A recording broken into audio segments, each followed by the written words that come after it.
Alright, we're reading in Volume 6 of the Bible story by Arthur S Maxwell.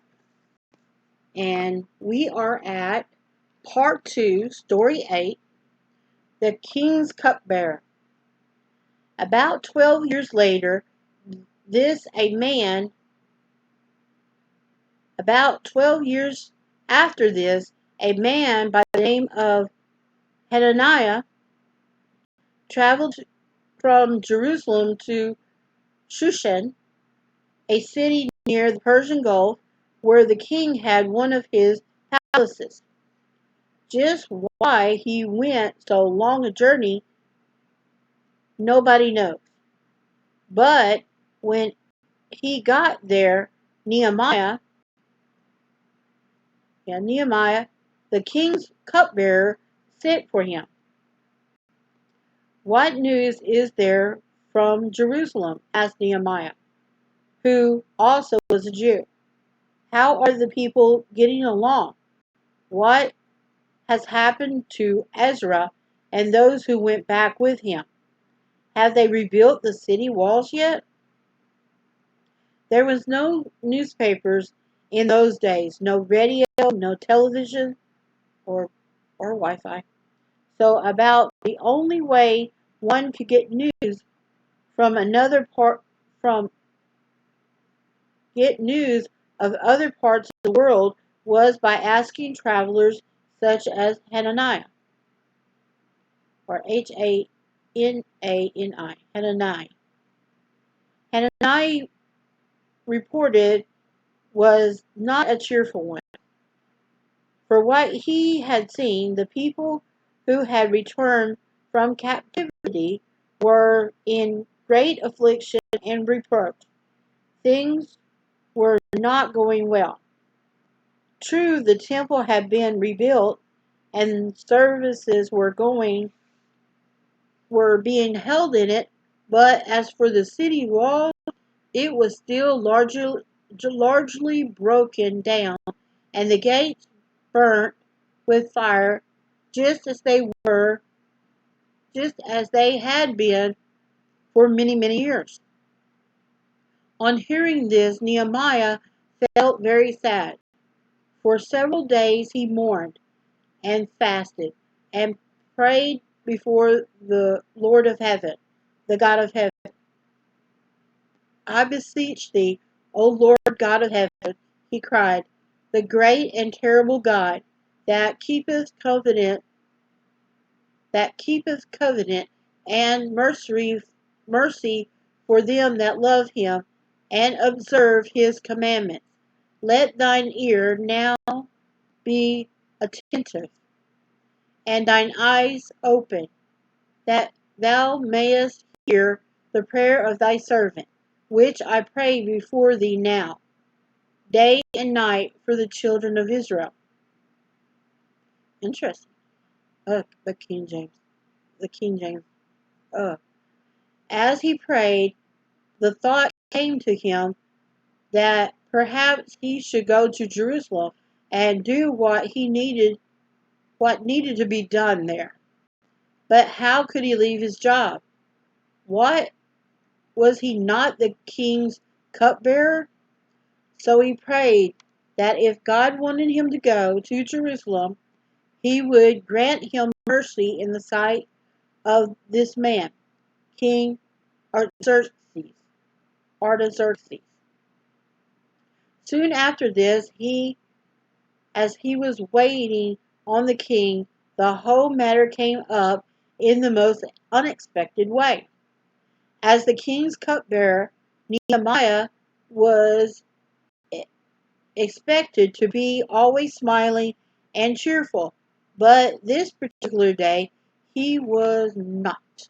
I'm going to put the not, but it stops right there. And then this is Nehemiah's right here. And this is the guy with the news.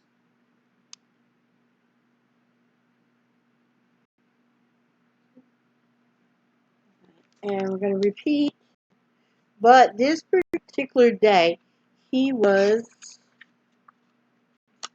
so upset by the news he had heard from Jerusalem that he felt more like crying than laughing. I'm looking at the full page painting. Okay. Okay. The king noticed that he happy as was not as happy as usual. "What's the matter?" he said. "Are you sick?" "No, my lord," repeated Nehemiah. "Then why are you looking so sad? If you are not sick, this is nothing else but sorrow of the heart." At this, Nehemiah became very frightened, for he knew only too well that the king hated to have sad-faced people about him. "Your Majesty," he said with deep respect, "why should my face not be sad when the city where my fathers are buried is all broken down? Have you a request to make?" asked the king kindly. Sending up a silent prayer to God, Nehemiah replied, "If it please the king, send me to Judah, to the city where my fathers are buried, that I may rebuild it." "How long would this journey take?" said the king. "When will you return?" Nehemiah named the time he thought it would take, and to his great joy, the king agreed to let him go. I had a period, so I can stop. Not only so, but he sent with him captains of the army and horsemen to see him safely to Jerusalem. He also gave him a written order to the keeper of the king's forest to provide all the wood he might need for whatever rebuilding he planned to do. Thus, Nehemiah's prayer was answered in a very wonderful way. The king's cupbearer, to his own great surprise, was soon on his way to the city of his dreams. And then it has a beautiful painting, but you're gonna say it's blurry, but it's just the printing of it, because this book is 7 years old. The painting is by Paul Rimney, and it does have a signature on here, and Nehemiah, and you can see the Babylonian right here, the Babylonian lion there. This is what it looks like. Very big. See, there's the signature. Got Artaxerxes, his wife, and Nehemiah there.